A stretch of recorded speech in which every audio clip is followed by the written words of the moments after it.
When I talked to you in April 2024, and you told me that at that time you said that the worst time of Chinese economy is over, it's behind us. Yeah. So do you still believe so? And which means that the 2025 will be better. When we met in April, Yes. we were still waiting actually for this shift in the stimulus Yes. towards consumption. And Yes. in our conversation at the time, I was probably banging my drum on do consumption. Yes. So this has happened. Yes. So I think this is definitely positive. Also, even if on the real estate side, I'm not expecting a normalization. Yes. At least the peak of the psychological effect is probably behind us.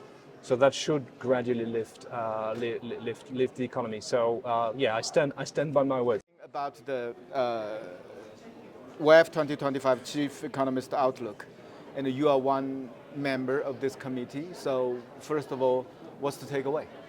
The takeaway is not necessarily super positive, I would say.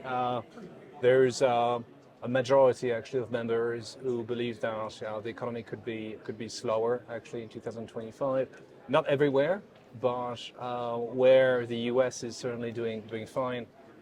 There's disappointment on other regions of the world, in Europe, in some emerging markets as well. You said that American will do well. So do you believe that the America is the only show in town? And just look at the current situation in the US. Its resilience is properly amazing. However, unlike some of my competitors, the scenario we have for the US is actually of a slowdown. Yes. In the second half of the year. We think because the stimulus is fading, right? Because first of all, trees don't grow up to the sky. At some point, Donald Trump has moderated his tone on the tariffs on China in recent weeks. What will happen next? 60% for me was always an opening gambit. It was always a sort of, it's a threat. Yeah. He probably wanted this to be a credible threat, but the impact on the US itself would be significant in the sense that you cannot substitute very quickly from Chinese products in just a few weeks or a few months.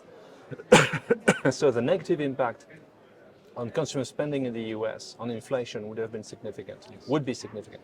So 60%, I don't think he has this in mind. Now, tariff is one thing, concerns the investors on China. And I think another thing more relevant is the stimulus package announced by the government since last September. What's your interpretation of our government's stimulus so far? First of all, I think what is absolutely positive is the focus of the stimulus. Yes. Which is now clearly on consumption. Yes. And for me, this has been the Achilles heel of Chinese policy for a long, long time, especially if China faces more protectionist temptations, not just from the US, but also from Europe. Then stimulating consumer spending makes a lot of sense. And this is clearly the focus.